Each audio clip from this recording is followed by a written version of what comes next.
love.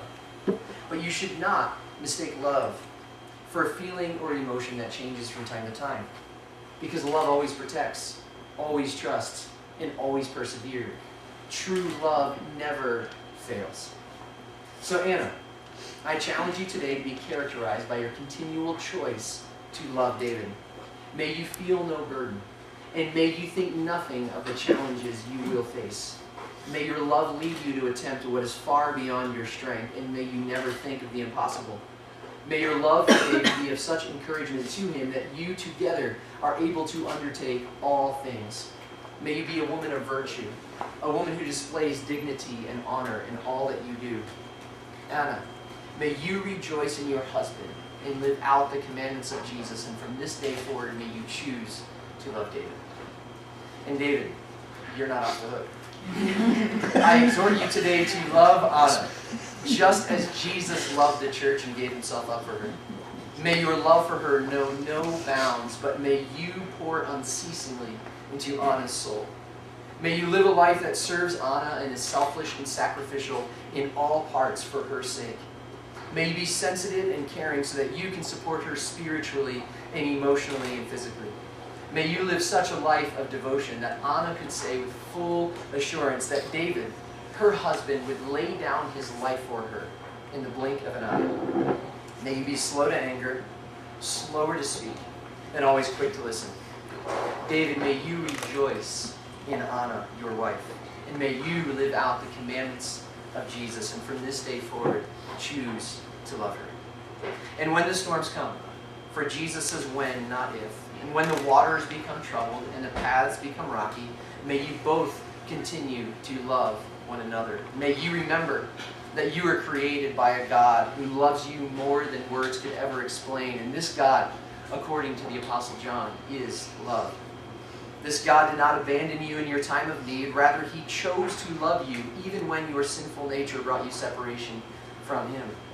In this, his Son, who did not consider equality with God something to be used for his own advantage, made himself nothing and took on the very nature of a servant, and was made in human likeness, and he humbled himself by becoming obedient to death, even death on a cross. So as you give your lives to one another on this day, I call you always to remember that kind of love. May you both always remember that you are children of a God who loves you desperately, and may you always draw on him, our perfect source of love. May your love for one another always shine, and may you make manifest the glory of God that is within you. And as you let your own light shine, may you give others permission to do the same. May you, David and Anna, be devoted to one another in love, so that you may be liberated from fear, and may your love serve to liberate others.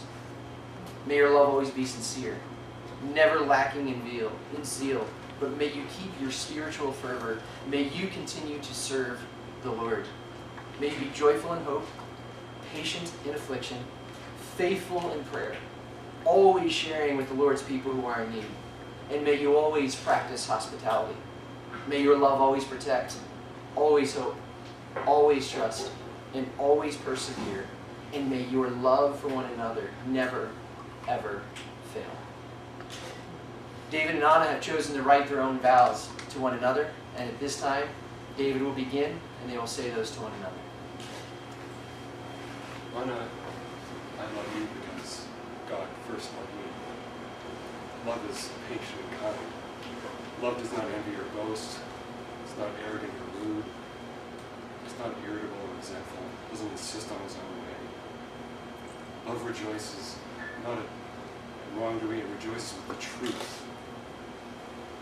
Love bears all things, it believes all things, hopes all things, and endures all things. Love never ends. Anna, that's the love I take for you.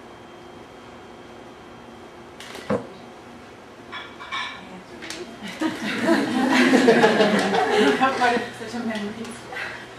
I'm reading the poem by How Do I Love You by Elizabeth Barrett Browning with my additions to it. How do I love thee? Let me count the ways. I love thee to the depth and breadth and height my soul can reach, when feeling out of sight for the ends of being an ideal grace. And since the first time I saw you standing there so tall with your leather Harley jacket on, I love thee to the level of every day's most quiet need. By sun and candlelight, amazing how you wake up every day and smile your big smile to me. I love thee freely as men strive for right, because like never before I can spread my wings with you by my side. I love thee purely as they turn from praise, your honesty and loyalty ever present. I love thee with a passion put to use in my old griefs, and with my childhood's faith, your understanding and patient ear always present and willing to hear me. I love thee with a love I seem to lose with my lost days. Whether we are planting our garden or climbing a 14er, our hearts are in it together. I love thee with the breath, smiles, tears of all my life. I love you heart and soul, David Springer. And if God choose, I shall but love thee better after death.